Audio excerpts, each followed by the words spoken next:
impossible has happened. Unbelievable. No record for human life. Off to the races. Can they catch it? Now he takes off the shirt. He's running down the middle by the 50. He's at the 30. He's bare-chested and banging his chest. Now he runs the opposite way. He runs at the 50. He runs at the 40. The guy is drunk, but there he goes. The 20. They're chasing him. They're not going to get him. Waving his arms. Bare-chested. Somebody stop Look that out. man. Here comes the blue coat. Oh, Kevin. they got him. Here They're comes the coming blue from the coats. left. Oh, and they tackle him at the 40-yard line. I'm talking about balls deep. I'm talking about balls deep. I'm talking about balls deep in love. I'm talking about balls deep.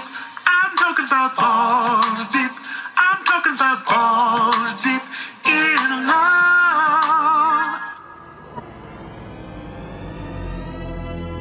And now for our feature presentation. Balls Deep with Devin Jovan. What's going on, everybody? Welcome back to another episode of Balls Deep, episode 26. Your host, Jovan, with my other host, Devin. Today we're going to talk about a few things. We got some baseball, UFC, NFL. But to kick things off, we're going to talk about the MLB, the Dodgers winning the World Series. Finally got a winner. Finally got their first World Series in 32 years, defeating the Rays in Game 6. But obviously that being overshadowed by Justin Turner actually getting a result for a positive COVID test during the game and being pulled. So what do you think about the Dodgers winning the World Series? What do you think about, the whole COVID situation with Justin Turner? All right, well, I'm going to answer this. I'm going to break it down a little bit. I'll talk about the Dodgers first. Outside the Yankees, screwing things up, and I feel like this was their chance to win. I am happy for the Dodgers. They've made it to the World Series. This is their third year in a row, and they, finally got over the hump and, securing a win in the World Series.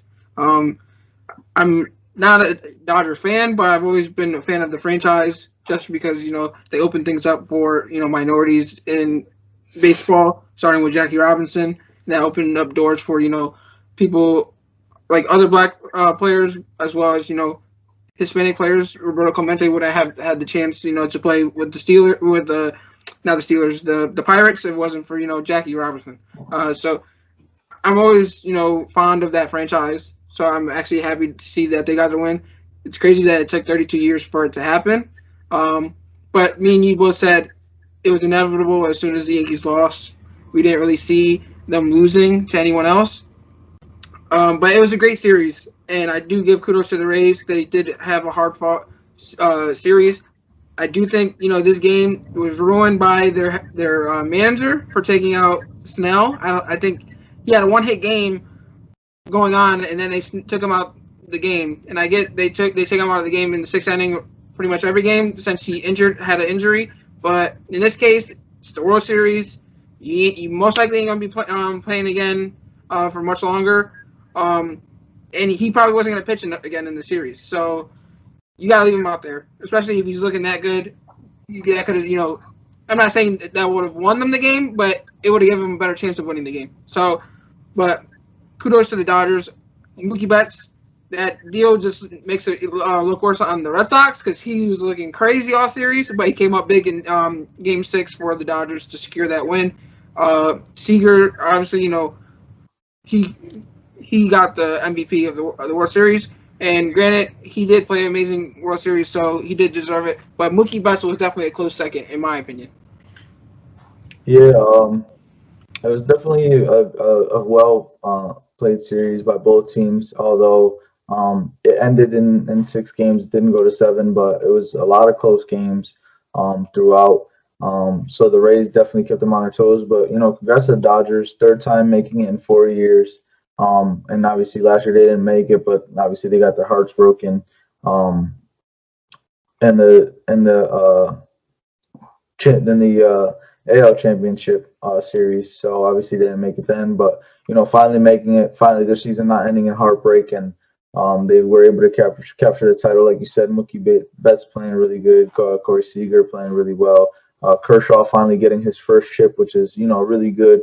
You love to see a guy like that who's pitched for pitched so well for so long, finally captured that title. That was probably one of the very few things that you could, say that you had against him. I mean, a lot of people did hold that against him, obviously throughout his career, him being such a great pitcher.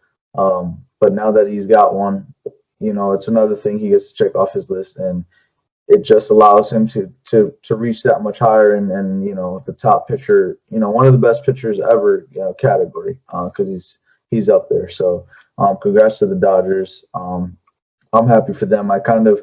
Obviously I wanted my Yankees to win too, but if it wasn't the Yankees, I kind of already, I felt like we all kind of pretty much knew who was going to win this season, especially with it being a short season.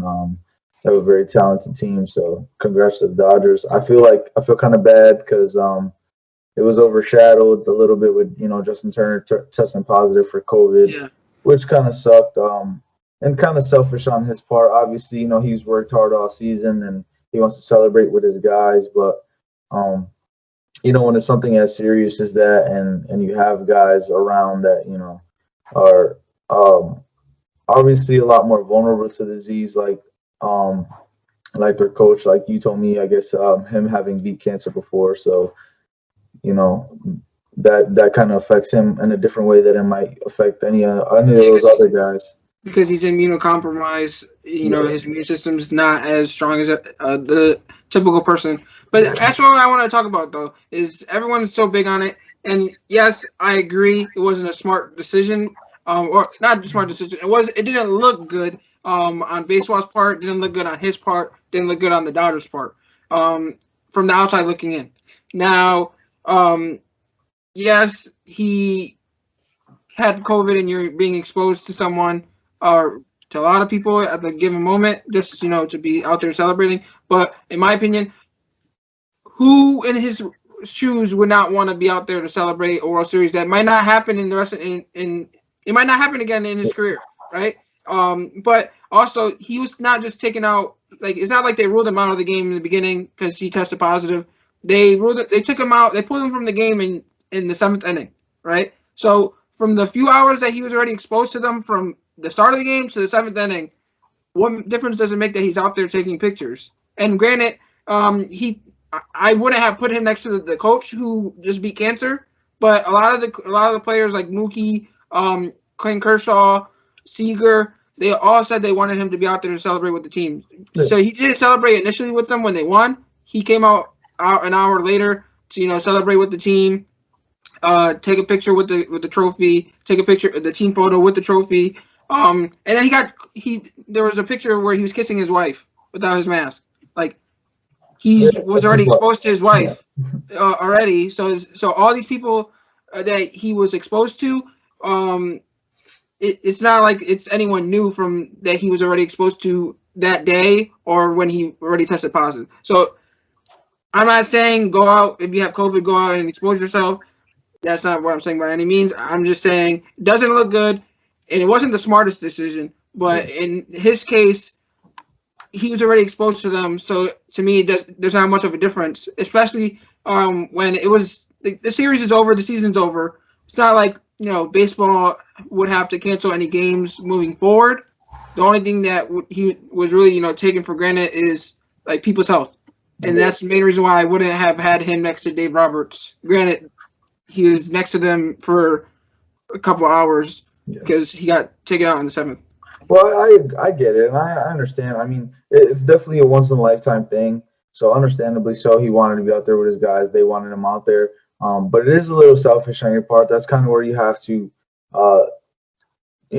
take control over the situation yourself and say that you're not going to put people in that situation. I mean, regardless of how often he's around these people, like I said, it's a very slippery slope. But regardless of how often you're around these people,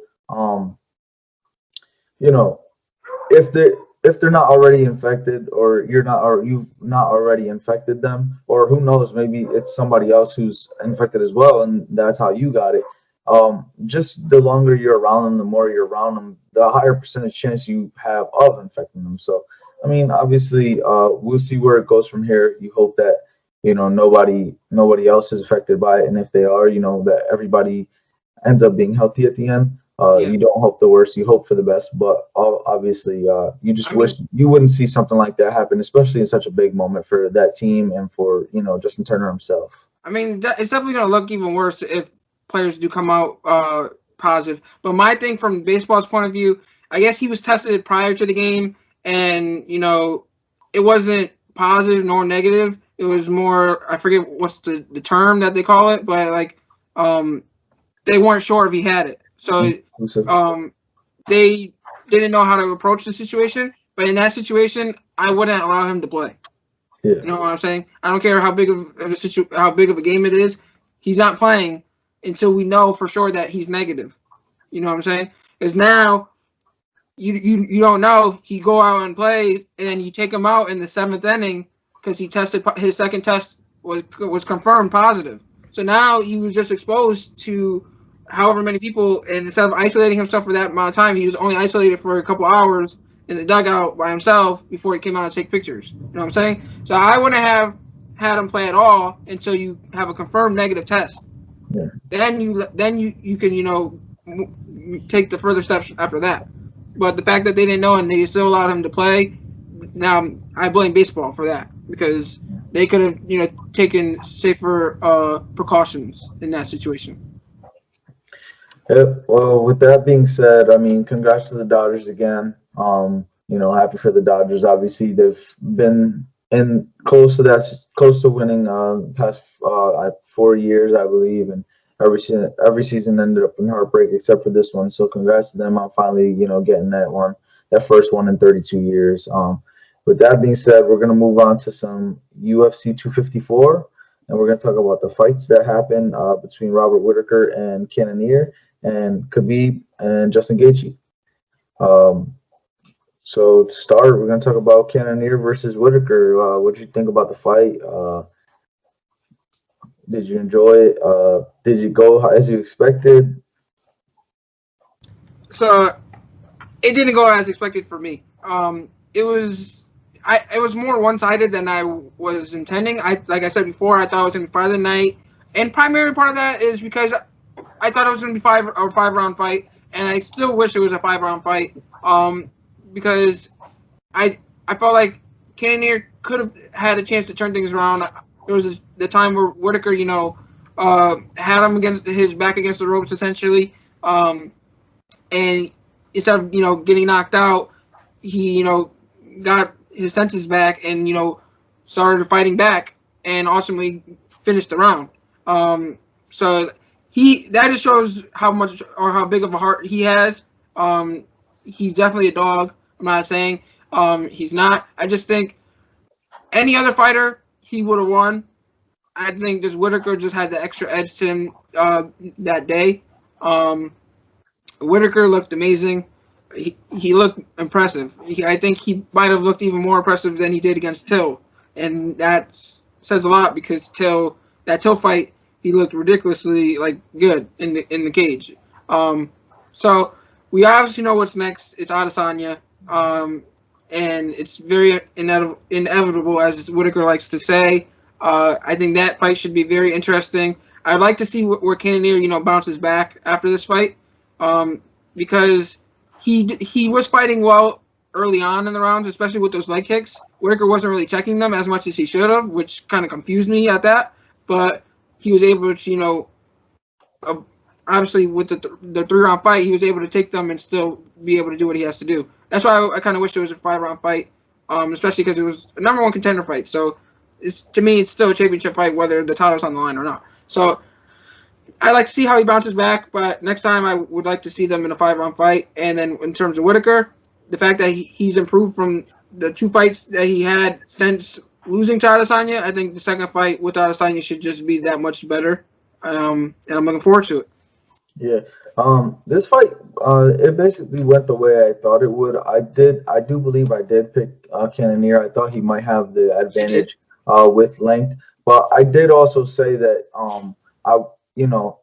this would be a dogfight, and this is the type of fight that Whittaker thrives on. And I mean, it almost seemed like people forgot who Cannonier was fighting, and the fighter that we saw, go the distance with guys like Yoel Romero, just completely, banging out the entire time. So it came as no surprise to me that Whitaker took the dub. I mean, like I said, he's a dog. He loves getting in those kind of fights.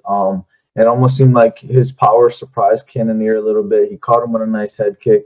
So yeah, he was really working. He was really working a lot of angles in the fight.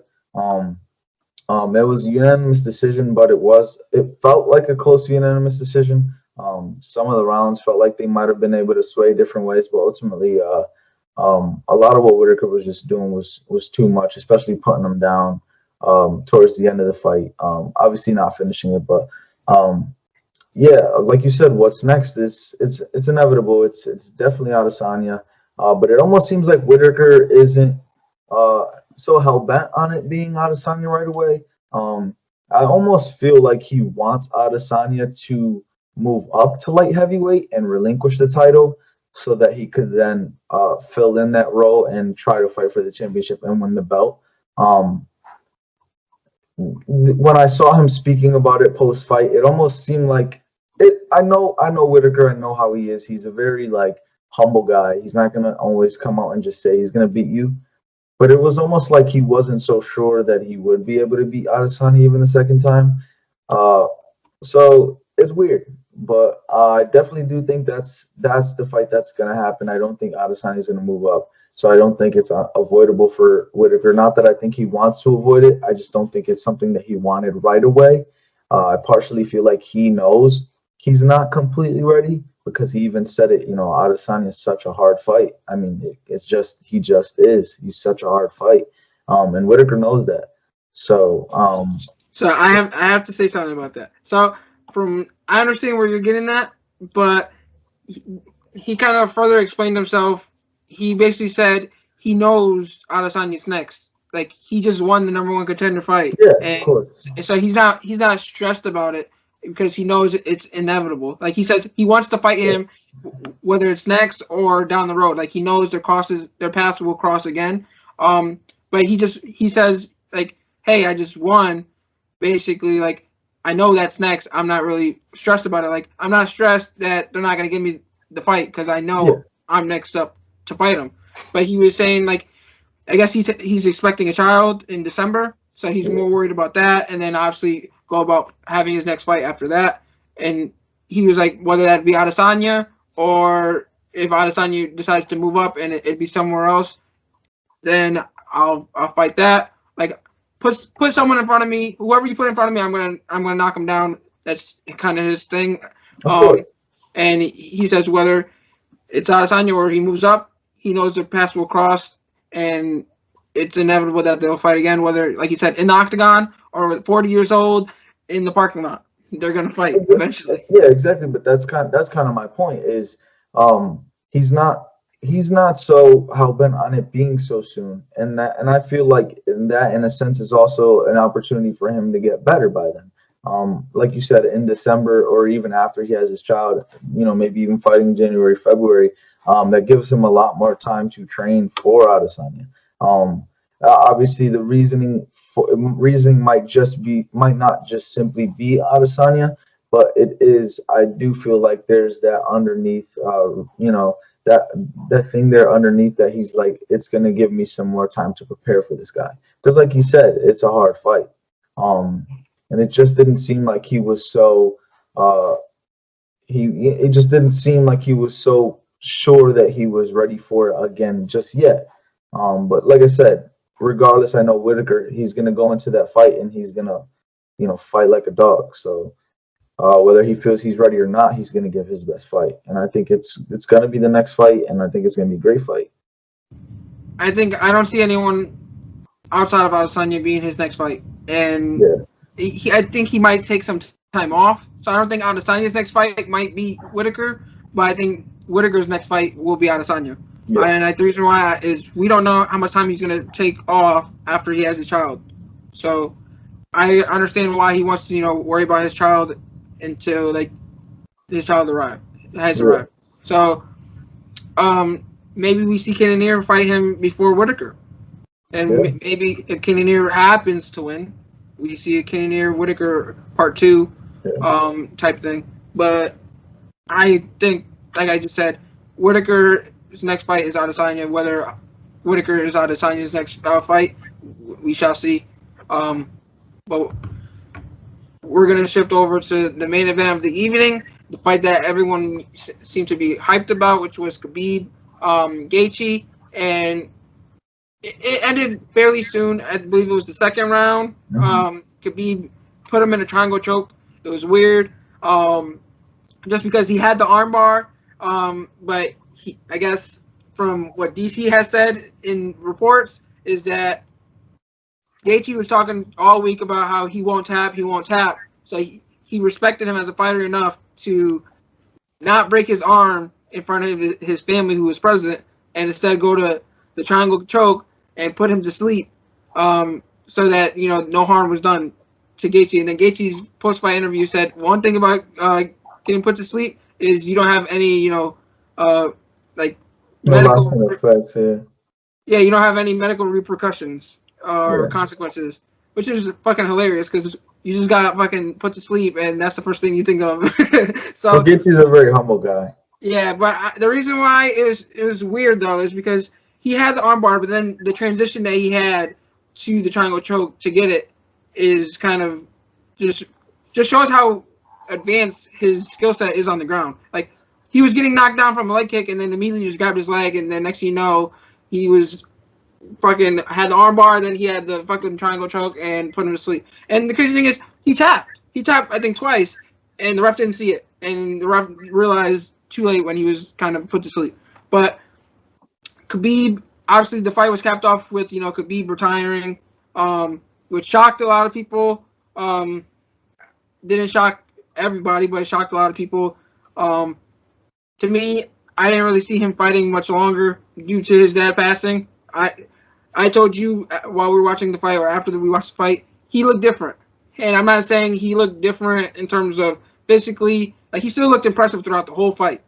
But I just think just the approach of him entering the fight, he just seemed off. And I think it was more mental. And it was because his dad obviously wasn't in his corner. It was weighing heavy on him. And we seen that after the fight when he broke down in tears. And then obviously led to his post-fight interview where he retired and basically said that he promised his mom this was his last fight because his mom didn't want him to fight anymore without his dad in the corner. And I respect it full-heartedly, and or wholeheartedly, I should say. And I'd rather him walk away sooner from the octagon than too late. So I'd rather him walk away with us wanting more than obviously. In similar to Chuck Liddell's sense, he was fighting too long, and his legacy kind of died down. And medically, it messed with him because he was getting knocked out a lot more later in his years. So I'd rather him walk away now while he can, still live the rest of his life the way he wants, and spend time with his family, like his mom, because he didn't expect his dad to pass away so soon or so unexpectedly. So he gets to now cherish those moments with his family moving forward. Well, I thought it was a great fight. It was no surprise at all. Obviously, we were all expecting or hoping for a better fight, but when Khabib is so dominant, it's not a surprise. Obviously, we're all talking about how good Gaethje's wrestling was, and we saw it. We definitely saw it. He was able to stuff a lot of takedowns. For mostly the whole first round until he was taken down, and obviously it was too late in that round for Khabib to get any, really work him. But ultimately, like I had said in the predictions, I mean, people say his wrestling is just it's a different level of wrestling. No matter how long Gaethje was wrestling for, Khabib's just on a whole different level, and you really can't put them on the same plane. No matter how long they've both been wrestling. And I mean, we saw it, and people have said, DC even said we've not seen everything in his arsenal. And I mean we kind of seen it there. He was going up against one of the best all around fighters that he's ever faced in the octagon, and he made easy work of him. So that was with a broken foot. So obviously, I mean, he's up there. He did retire, but also I don't know if you saw this, Devin, because it just came out a little bit before we were recording. But Dana White actually said that he's talked to Khabib after the fight, and Khabib has said that he was emotional after that fight, and Dana thinks that he's going to go for 30-0. So I don't know yet that he is retired. So with that being said, if he is not retired, the next fight I could see happening is either him and GSP or him against the winner of McGregor and Poirier. Those are really the only two fights I can see, other than maybe a Tony Ferguson fight. Maybe Ferguson fights, McGregor and Poirier, and then after whoever wins from that, and then after they fight Khabib. But that's really the only route I see going. So he did make his dad's dream. He mentioned that all this was his dad's dream, and there's no point in advancing without his dad. Yeah.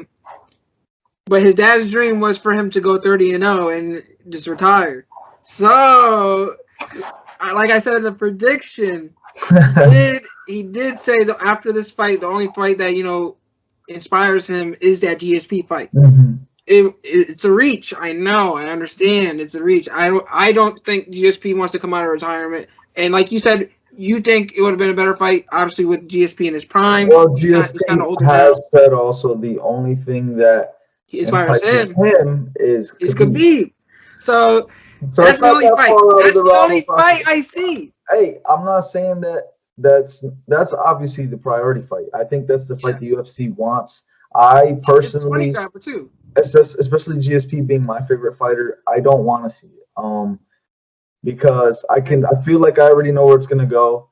And I feel like, not to say that he beats GSP and it doesn't count, but I just feel like it's not the same. If we saw GSP in his prime against Khabib, it would be a whole different outcome, I think. Now I'm leaning a lot more towards Khabib. I don't really know what GSP is right now because we haven't seen him in years. I mean, he came back. He came back from the UFC after being out for, I think, almost 2-3 years. Fought Michael Bisping for a championship, won it easy, and then retired again. And then we haven't seen him again for another 3 years. So I just don't know that it's a fight I want to see because it's not something that I want to see GSP go through. It's not something that I feel like he even has the mindset for anymore. As much as I would love to see him go out there and beat Khabib, I feel like Khabib wins, tries to cement an even bigger legacy, but I wouldn't be convinced. Me personally, I wouldn't be convinced against this GSP because, like I said, it's not a GSP we've seen in a while. It's not prime GSP. It's just, I don't know. I understand. It's tough. But that's the fight everyone wants to see. I think that's the fight that we should see if he's coming back for a 30th fight. Do I want him to return? No. The reason why I said I'd rather him, walk sooner than later, and I feel like if he's more prone to, getting beat if he comes back. And me personally, the guy's likable. I don't want to see that happen. But I think other than GSP, the only fight I can see him fighting is Ferguson, just because he's already beat Conor and he's already beat Dustin. I don't think he wants to fight either or again. But let's talk about the division if he doesn't come back. So if he doesn't come back, the title is vacant. What happens in the division? Does Dana go ahead and make, the Dustin Poirier, Conor McGregor fight? The winner takes the title, basically make it a title fight? Or does he make it basically the winner gets a chance to fight in the title fight and then possibly make a match between Chandler and Ferguson, and then the winner of that fights in the title fight against the winner of McGregor Poirier? Or do you think Gaethje deserves to fight in that vacant title fight? Like, where does this division lie if Khabib retires and is vacant? Well, first of all, I don't see a world where, and this is me personally, the UFC could have totally different plans. Obviously, McGregor having the belt, the possibility of McGregor having the belt is the best possible scenario for the UFC. Oh, for sure. But also, that's only if McGregor is the McGregor of old who's going to be in the octagon all the time. Like, where he's active. Yes, but with that being said, I don't see a world where Justin Gaethje isn't given the opportunity to win that belt immediately. Obviously, he's the last guy to get in that octagon with, obviously uncertain if champion or former currently, but he's the last guy to get in the octagon with Khabib. He's the last guy to hold the interim title. I just don't see a world where he's not in the next title fight for that belt if Khabib retires. Okay. It just So would seem unfair.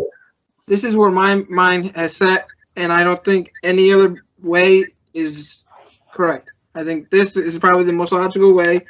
Gaethje automatically is in this title fight for the vacant championship. Bada boom, bada bing, right? So instead of making the McGregor-Poirier fight a title fight, winner fights Gaethje for the title. 100%. Yep. And then Ferguson fights the loser of the title of that fight.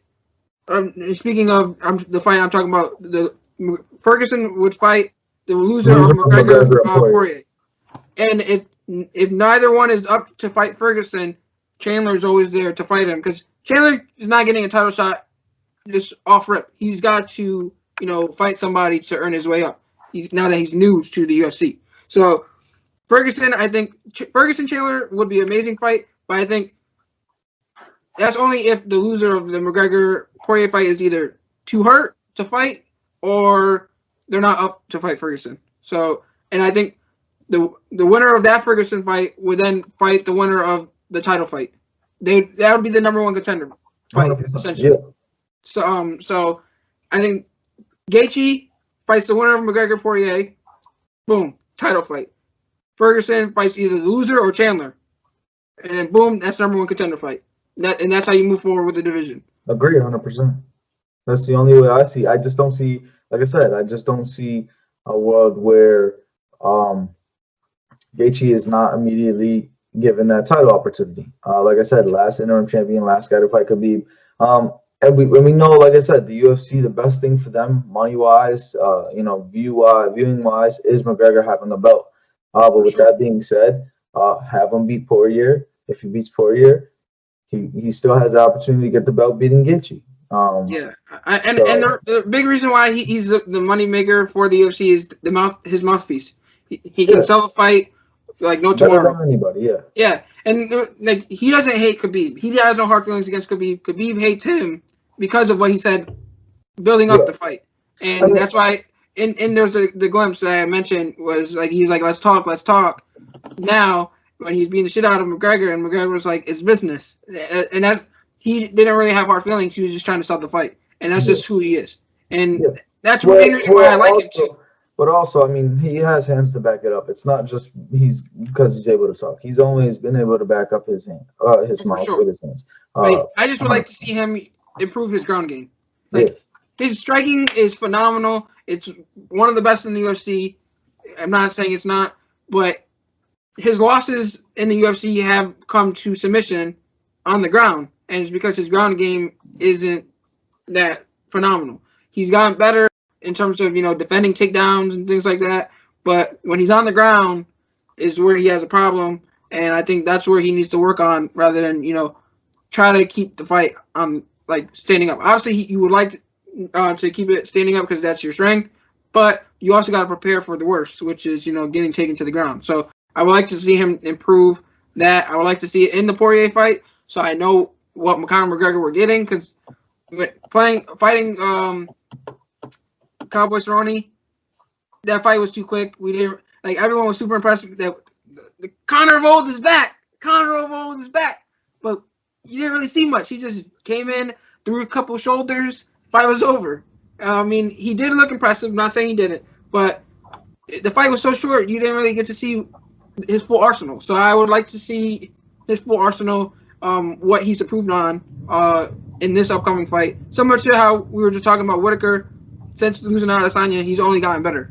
So I would like to see that from McGregor. I agree.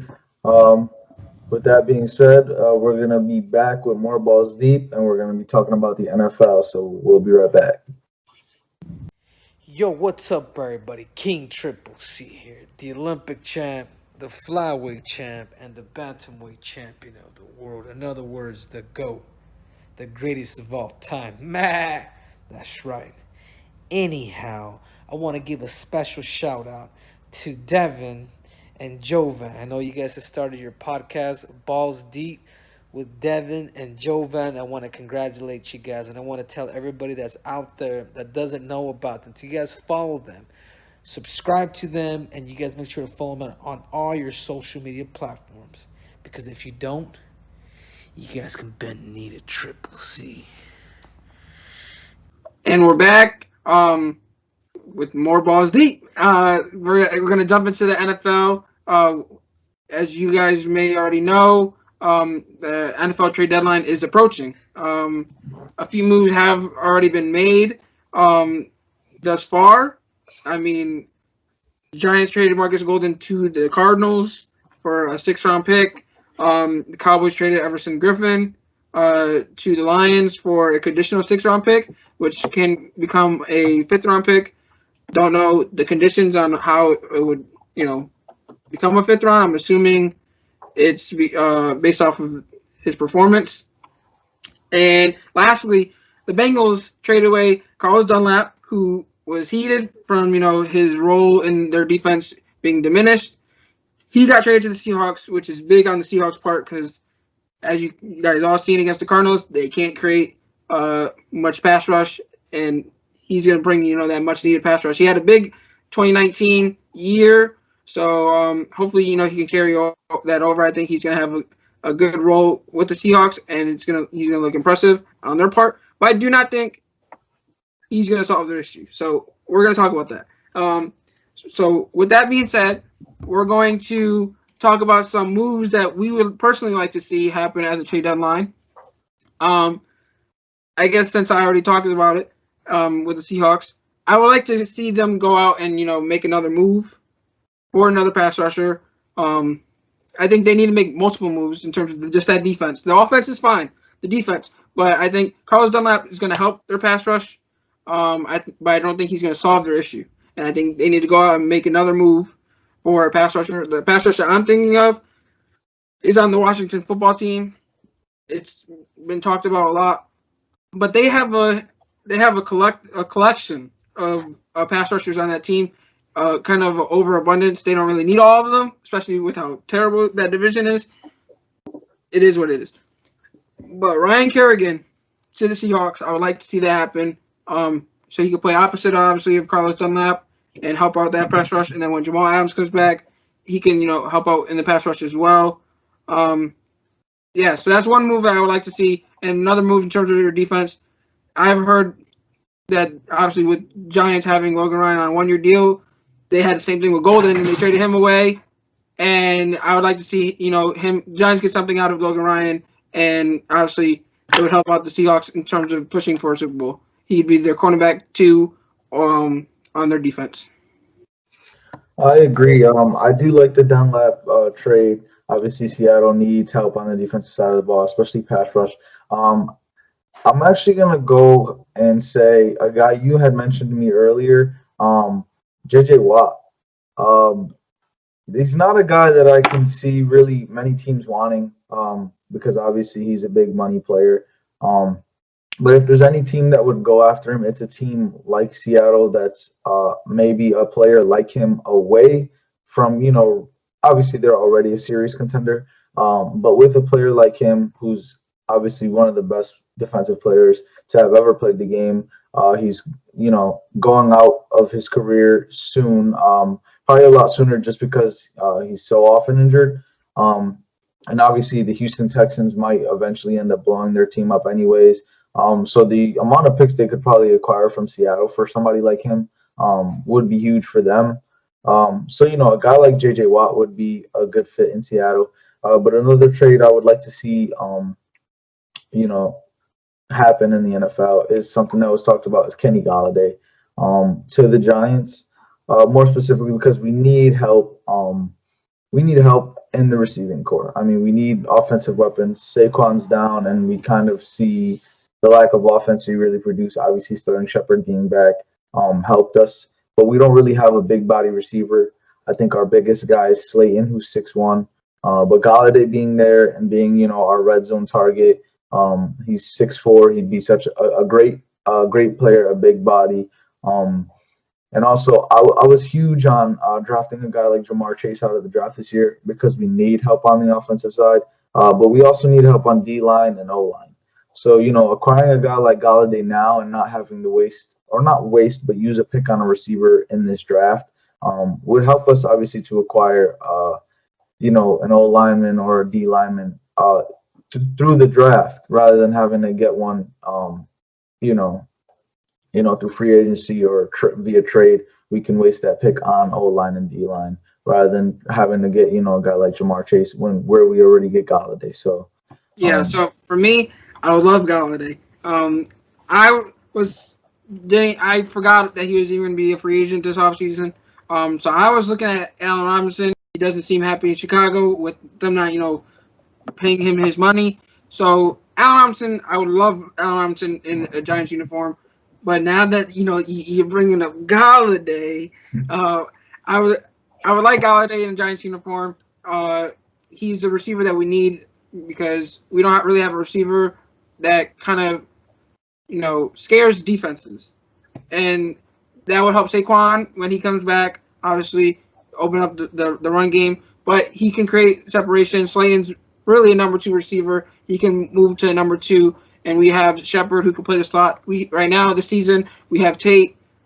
I don't expect him to be there next season, but he can play the slot as well. But we just need that receiver for Daniel Jones' sake to create separation.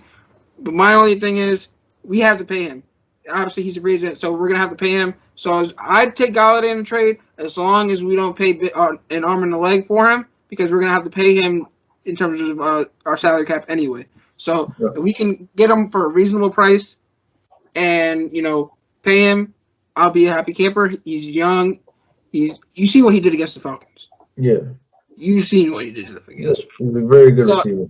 So, seeing that in Giants uniform, I'm going to be ecstatic. So, I would like to see, like I said, as long as they don't overpay. And, hey, it might help us in the future. Like you said, we need O-lineman and D-lineman. So we could get a top pass rusher in this draft, or even Penei Sewell, depending on how this offensive line pans out with Pert.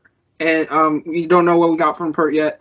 And Thomas, obviously, with his early struggles, see if he turns things around and things like that. So I agree with you 100%.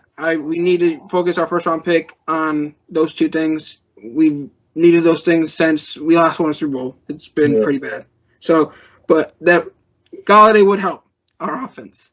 Currently, our offense is struggling, and he would definitely help at the moment, for sure. Go ahead. No, you can go. You can go. Oh, I was gonna say another trade. Was probably my last trade that I love to see happen is a guy like Dwayne Haskins going to Indianapolis Colts.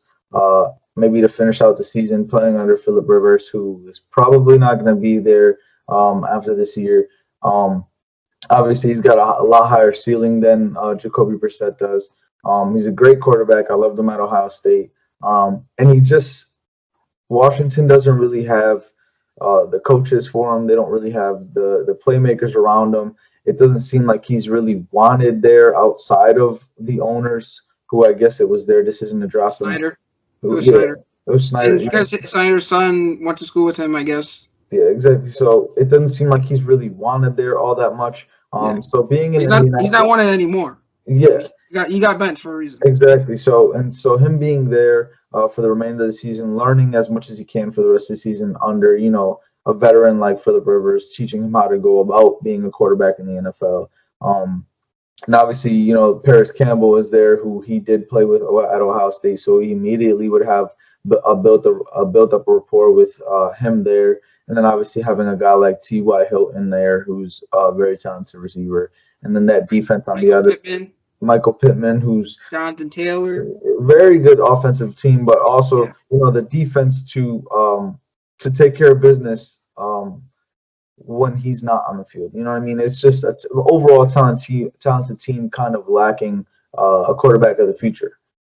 So I think he could be that quarterback of the future. He can make that difference, and it might not come at that big of a cost, considering, like we said, I mean, he's not really wanted in Washington anymore. He hasn't looked all that good in Washington.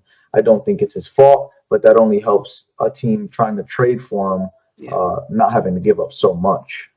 Yeah, I'm pretty sure any team, in particularly the Colts, can get him for a bag of chips, and it's not his fault, in my opinion. Like, yes, he has looked bad. Part of it is his fault, but I'm not saying that. But coming out of college, I was a huge fan of him.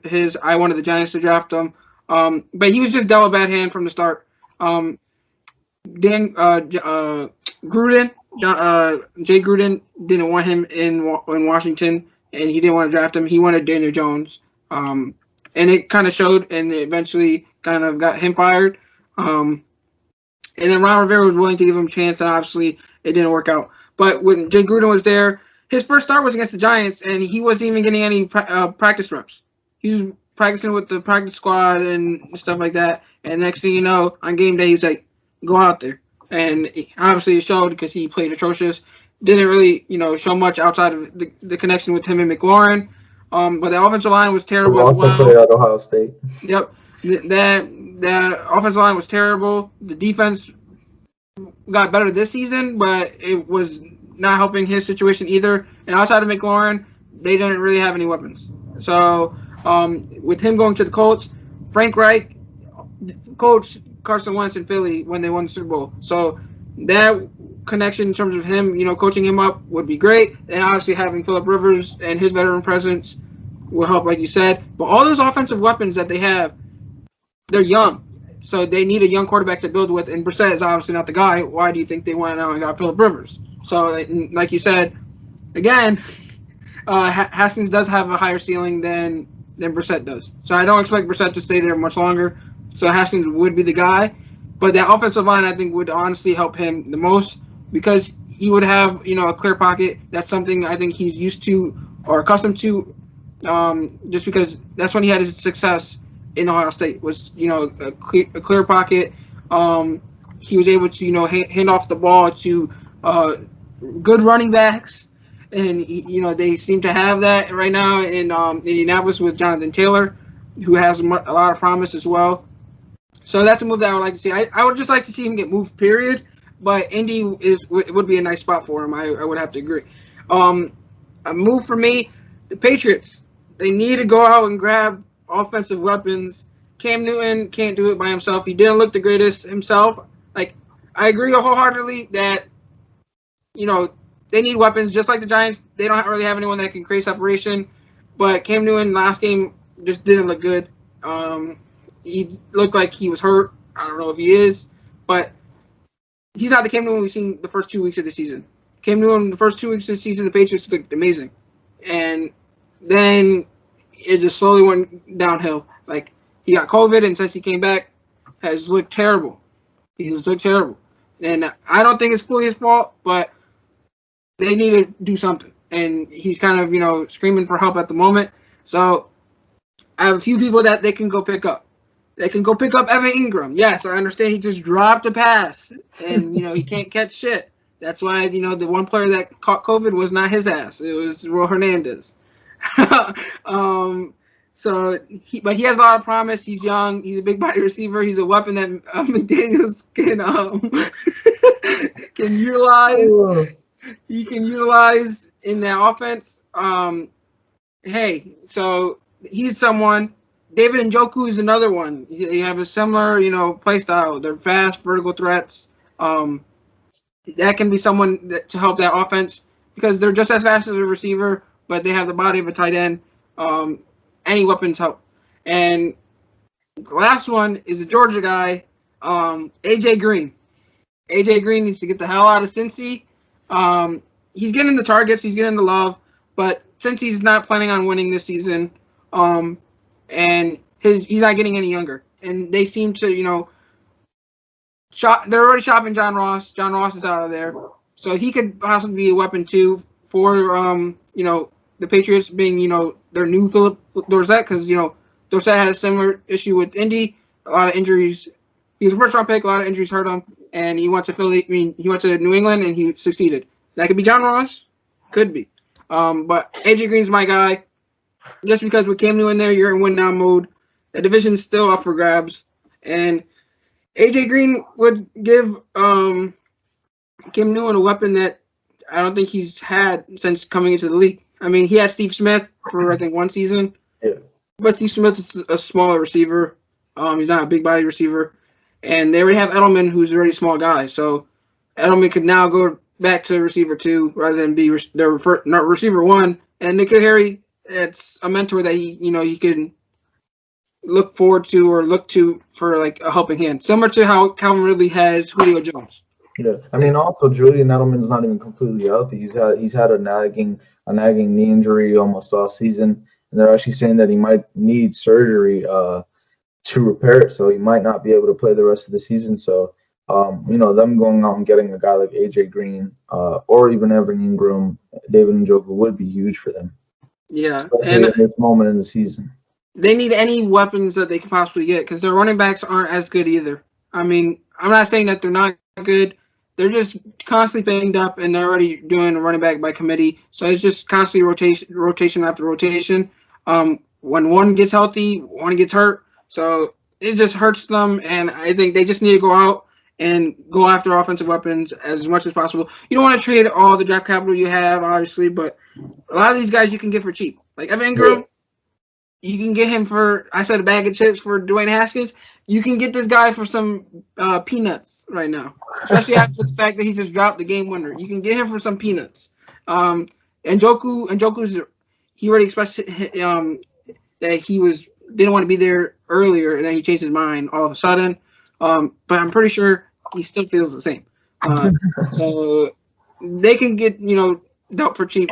AJ Green has injury history, especially a lot recently. So you're not gonna have to trade a first or second rounder for him. I don't think. Maybe a third rounder will do. Like a mid rounder, you can get you AJ Green. So they need to go out and make some moves. John Ross, bag of chips. You can get him for a bag of chips, and I'm pretty sure he will do well in New England. He'll create separation with his speed. He's just not being utilized correctly in Cincy, and the fact that injuries have hindered him doesn't help his case.